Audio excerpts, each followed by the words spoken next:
Good morning students. आज का अपना टॉपिक है रासायनिक संयोजन के नियम।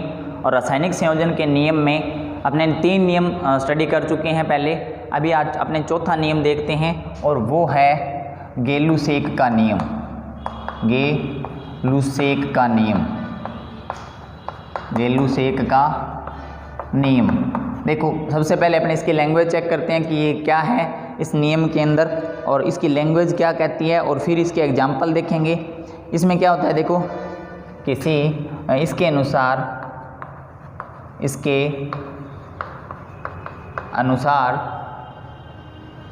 किसी रासायनिक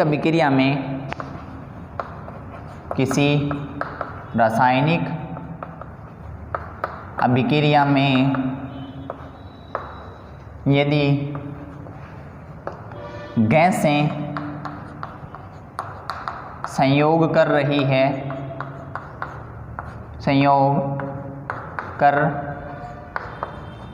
रही है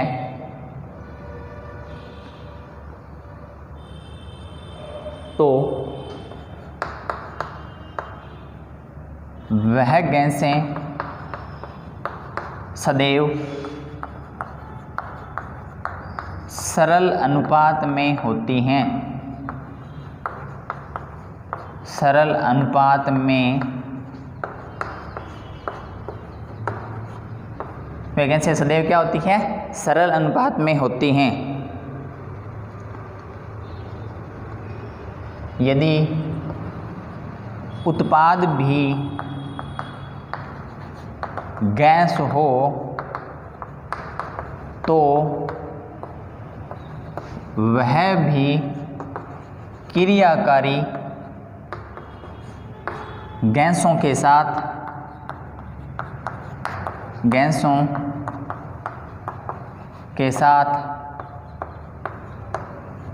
सरल अनुपात में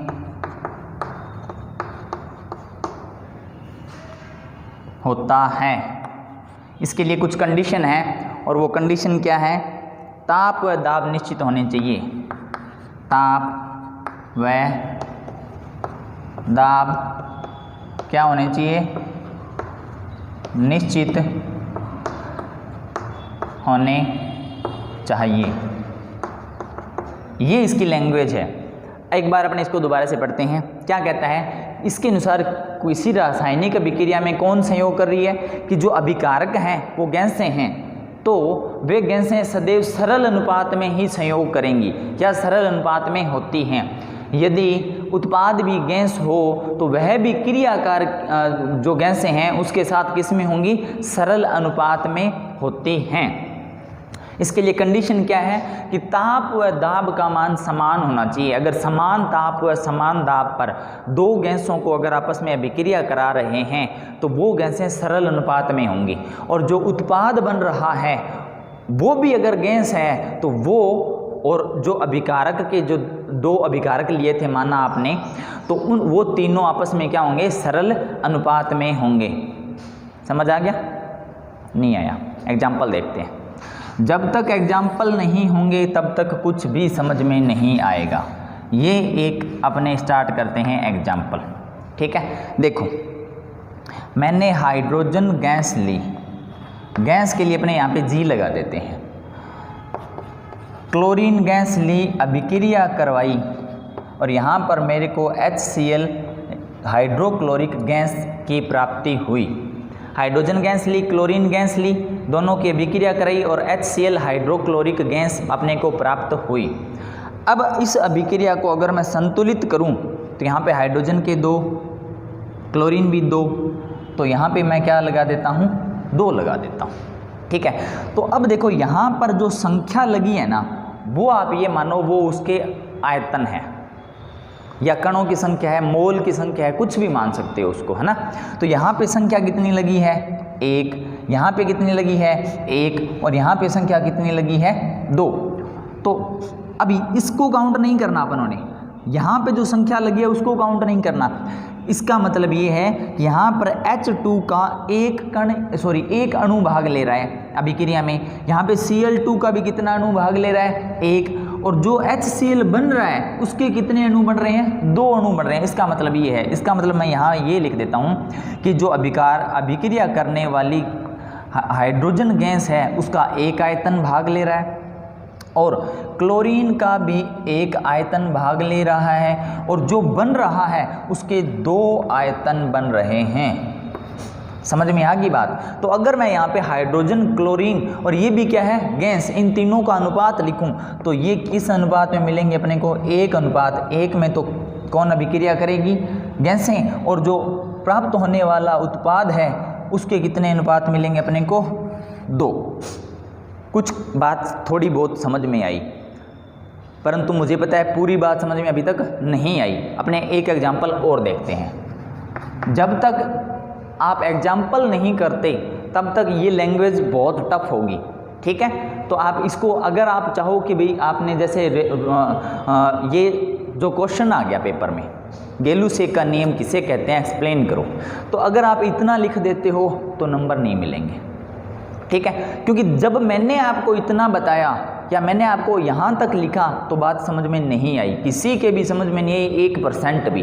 तो इसको समझाने के लिए अपने को एग्जाम्पल करने हैं और जब एग्जाम्पल आप पेपर में करोगे, है ना, तभी उसके आपको पूरे नंबर मिलेंगे, वरना इसके पूरे नंबर भी नहीं मिलेंगे। अब देखो, एक ये दूसरा एग्जाम्पल बना रहा हूँ मैं। हाइड्रोजन गैस ने अभिक्रिया करी ऑक्सीजन गैस के साथ, H2 ने अभिक्रिया की O2 के साथ, G लगा दिया गैस के लिए। यहाँ पर H2O बना। क्या बना? H2O बना। तो अब देखो, सबसे पहले अपने को करना है इसको संतुलित। सबसे पहले क्या करना है? इसको संतुलित करना है। यहाँ पर हाइड्रोजन कितने हैं? 2। यहाँ पे हाइड्रोजन कितने हैं? 2। ऑक्सीजन कितने हैं? 2। यहाँ पे ऑक्सीजन को कर दो 2। अब हाइड्रोजन कितने हो गए? 4 हो गए। तो यहाँ पे कर दो ये। अब देखो, यहाँ पर थोड़ी सी और कहानी क्लियर होगी, फिर अपने और एग्जाम्पल पढ़ेंगे। अब यहाँ पर जो हाइड्रोजन है वो ली अपनों ने 2 आयतन। कितने आयतन लिए हाइड्रोजन के? 2 आयतन। ऑक्सीजन के कितने आयतन हैं? 1 आयतन। एक बार बस इतना ही। अब वापस यहाँ आ जाओ। आपको ये तो नहीं लगा क्या यहाँ पर कि अगर इसका 1 आयतन और इसका 1 आयतन दोनों अभिक्रिया करते हैं तो उसके 2 आयतन मिलेंगे। इनको यहाँ पर जोड़ना नहीं है। समझ में आई बात? यहाँ पर इसको क्या करना है? जोड़ना नहीं है। अगर यहाँ पे जोड़ेंगे फिर कितना आ जाएगा? 2 और 1 आयतन। इसका कितना मिलना चाहिए? 3 आयतन मिलना चाहिए, परंतु अपने को मिले कितने? 2 ही आयतन मिले इसके, है ना? और उत्पाद कितना मिला? 2 आयतन। उत्पाद का कितना प्राप्ति हुई अपने को? 2 आयतन की प्राप्ति हुई।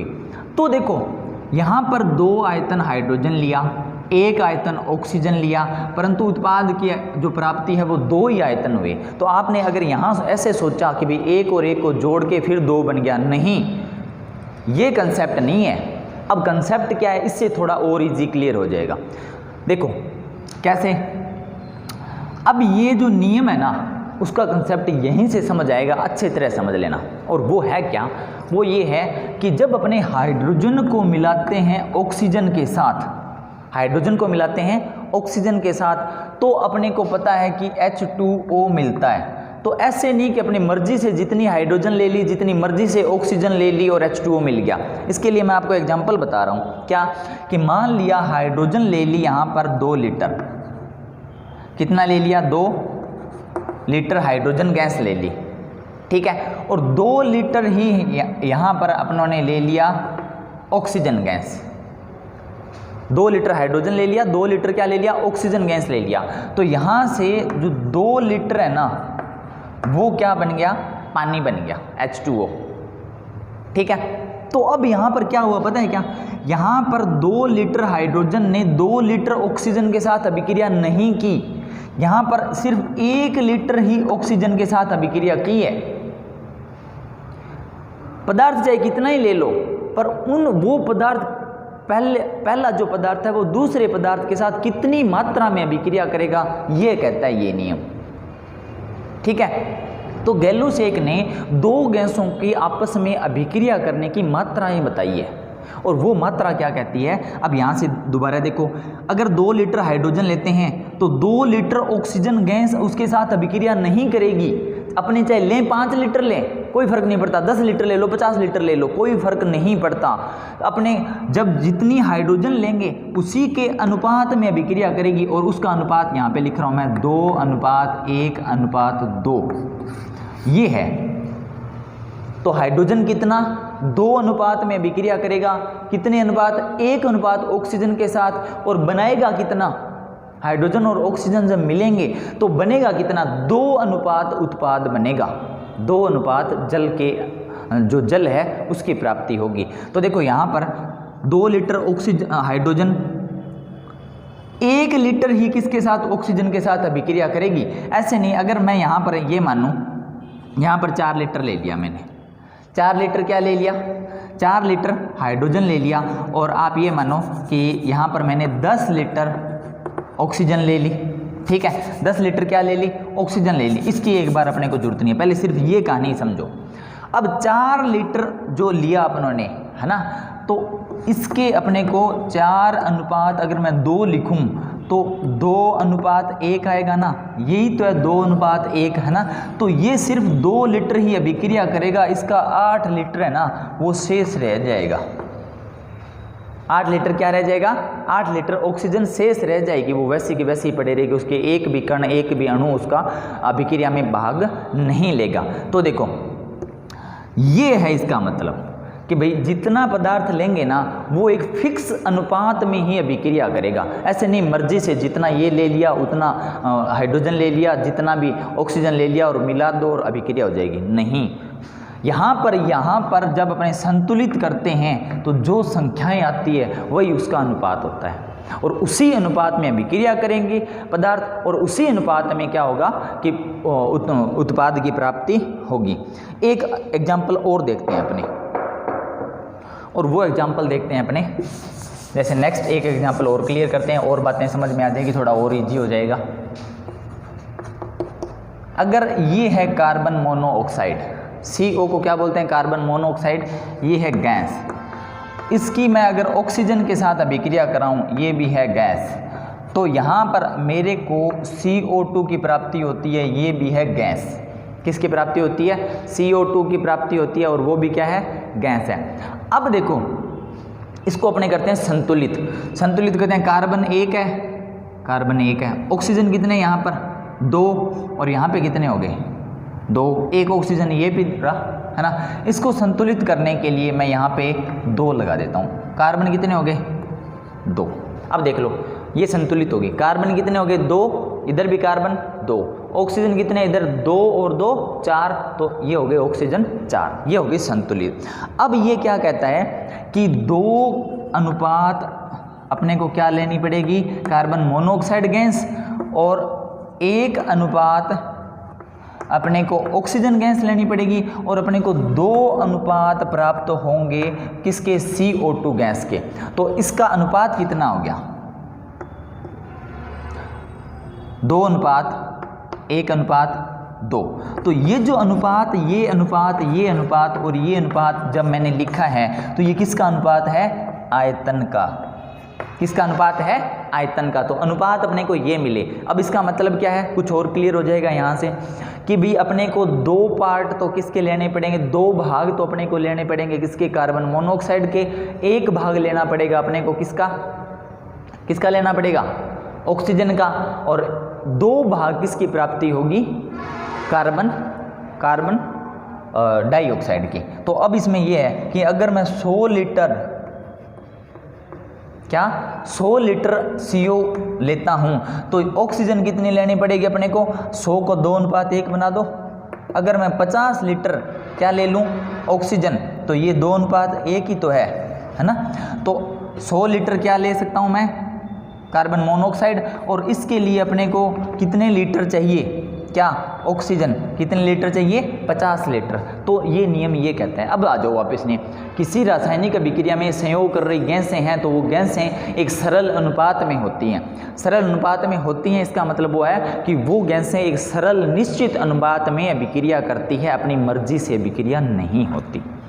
ये नियम है गैलुसेक का।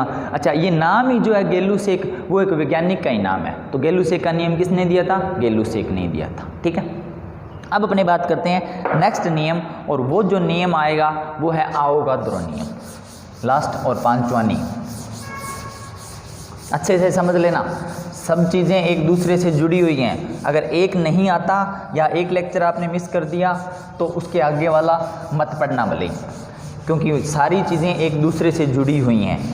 ये आपने देख लिया होगा, कुछ क्लासें लगाई हैं। 10th के साइंस की तरह नहीं है कि कुछ चैप्टर फिजिक्स के पढ़ लो, कुछ केमिस्ट्री के पढ़ लो, कुछ बायो के पढ़ लो, एनवायरनमेंट केमिस्ट्री के भी पढ़ लो, या एनवायरनमेंट साइंस के भी पढ़ लो, है ना। तो यहाँ पर अगर आप फिजिक्स पढ़ते हो तो उसकी सारी चीज़ें एक दूसरे से जुड़ी हुई हैं। केमिस्ट्री पढ़ते हो उसकी भी जो कंसेप्ट हैं वो सब एक दूसरे से जुड़े हुए हैं। तो ऐसे ही होता है कि भाई जो चीज़ आप पढ़ते हो वो सब एक दूसरे से जुड़ी हुई मिलेंगी आपको। तो आप कोई भी टॉपिक है वो बीच में से स्टार्ट नहीं कर सकते। सॉरी, ये L7 चल रहा है अपना, क्या चल रहा है? L7 चल रहा है। तो देखो लास्ट और 5वां नियम पढ़ते हैं अपने, आवोगाद्रो नियम। आवोगाद्रो नियम, देखो आवोगाद्रो नियम पढ़ते हैं। अब ये जो नियम है ये भी एक वैज्ञानिक ने दिया था, और कौन सा था? आवोगाद्रो खुद ही वैज्ञानिक था, उसने अपना खुद ही नाम बना दिया, कभी मैं ही वैज्ञानिक हूँ, मेरा ही नियम चलेगा यहाँ पर। ये भी गैसों के लिए था। इसके एग्जाम्पल देखते हैं अपने, और वो क्या है? मान लिया मैंने हाइड्रोजन गैस ली, मान लिया मैंने क्लोरीन गैस ली, क्या लिया? हाइड्रोजन गैस ली, और क्या लिया? क्लोरीन गैस लिया। और मान लेते हैं मैंने ली ऑक्सीजन गैस। गैसों के लिए नियम बना था ये, है ना। तो ये मैंने एक इसके कण या अणु या कुछ भी मान सकते हो, पार्टिकल, ये समान समान लिए, मतलब आयतन क्या ले लिया मैंने? तीनों गैसों का समान। ये डिब्बे छोटे बड़े दिख सकते हैं आपको यहाँ पर, है ना, क्योंकि अपने मेजर करके नहीं बनाए, सीधे बनाए हैं। तो ये छोटे बड़े हो सकते हैं, बट आप इसको ये समझो कि ये जो है ना वो सब एक दूसरे के समान ही हैं। ठीक है, तो देखो अब एक दूसरे के समान हैं तो इसमें अपने क्या कर सकते हैं? रूल पढ़ते हैं, एग्जाम्पल से ही समझेंगे पहले। और वो एग्जाम्पल ये कहता है कि समान ताप होना चाहिए, टेम्परेचर क्या होना चाहिए? समान, मतलब जिसका टेम्परेचर हाइड्रोजन का टेम्परेचर जितना लिया है उतना ही टेम्परेचर क्लोरीन लें, उतना ही टेम्परेचर पर ऑक्सीजन लें। और समान दाब होना चाहिए, समान क्या होना चाहिए? दाब होना चाहिए। समान ताप समान दाब पर अगर अपने किसी भी गैस के कणों की संख्या, या आप ये मानो अणुओं की संख्या, गैस के अणु शब्द यूज करेंगे अपने। आवोगाद्रो कहता है कि समान ताप पर और समान दाब पर अगर अपने गैस के जो अणुओं की संख्या बताएं तो वो अणु भी समान होंगे, मतलब समान आयतन होगा। आयतन भी क्या होना चाहिए? समान। ठीक है, तो देखो समान ताप और समान दाब पर अगर अपने गैसें लेते हैं तो उन गैसों में अणुओं की संख्या समान रहती है। ये किसका नियम है? अणुओं की संख्या क्या रहती है? समान। अणुओं की संख्या समान रहती है। ये नियम दिया था आवोगाद्रो ने। अब जैसे अगर आपको दिख रहा है ये जो डिब्बा बनाया है इसमें मैंने 9 पॉइंट बनाए हैं। ठीक है, ये जो डिब्बा है इसमें भी 9 पॉइंट है और इसमें भी क्या है? 9 पॉइंट। इसका मतलब ये समझो कि यहाँ पर 9 अणु हैं। कितने अणु हैं? हाइड्रोजन के 9, और इसके भी कितने हैं? 9, और इसके भी कितने हैं? 9 अणु हैं। तो अगर अपने समान ताप और समान दाब पर कितने भी प्रकार की गैसें लें तो उसके अंदर अणुओं की संख्या समान होती है। ये नियम जो था वो दिया था आवोगाद्रो ने। सिंपल सा नियम है, कुछ नहीं करना, बस इतना ही ध्यान रखना आपने कि जितने भी प्रकार की गैसें लें उनको अगर अपने एक ही जगह रख दें। एक जगह रखने का मतलब ये है कि मान लो इस एक कमरे में रख दिया तो उस कमरे का टेम्परेचर फिक्स है, उस पर प्रेशर जो लग रहा है, दाब जो लग रहा है वो भी फिक्स है। तो अगर अपने इसके अंदर कणों की संख्या काउंट करते हैं, समान आयतन लें, आयतन भी क्या हो? समान हो, समान ताप हो, समान दाब हो, तो उसके अंदर अणु 3, 4, 5 जितने भी टाइप के गैसें लो उसके अंदर अणुओं की संख्या क्या होती है? समान होती है। और यहाँ पर आपने एक संख्या या एक वैल्यू याद करनी है, उसको अवोगाद्रो संख्या बोलते हैं, Na से रिप्रेजेंट करते हैं अपने। किससे रिप्रेजेंट करते हैं? अवोगाद्रो संख्या याद करनी है और उसे Na से रिप्रेजेंट करते हैं। अवोगाद्रो संख्या को किससे रिप्रेजेंट करते हैं? कैपिटल N, और इसके पैर में N लगाना है, ये मत लगा देना, ये कुछ नहीं है, ठीक है, ध्यान रखना। तो जो भी चीज़ें अगर आप बोर्ड से उतार रहे हो या इसके नोट्स बना रहे हो, तो जो जैसे लिखा होता है ना उसको वैसे के वैसे उतारना, ठीक है। इसकी वैल्यू कितनी होती है? इसकी वैल्यू होती है 6.023 इंटू 10 की पावर 23। तो अगर मैं बात करता हूँ, क्या बात करूँ कि भाई मान लिया मैंने 1 लीटर और 1 लीटर हाइड्रोजन गैस ली, क्लोरीन गैस ली और ऑक्सीजन गैस ली। हाइड्रोजन, क्लोरीन और ऑक्सीजन गैस ली, कितने कितने ली मैंने? 1-1 लीटर ली, ठीक है। और टेम्परेचर क्या रखा? फिक्स। प्रेशर भी क्या रखा? फिक्स। आयतन तो फिक्स कर ही दिया, ये आयतन ही तो होता है 1 लीटर। तो जो तीनों प्रकार की गैसें हैं उसके अंदर सभी में कणों की संख्या इतनी होगी, और कितनी? 1 मोल में।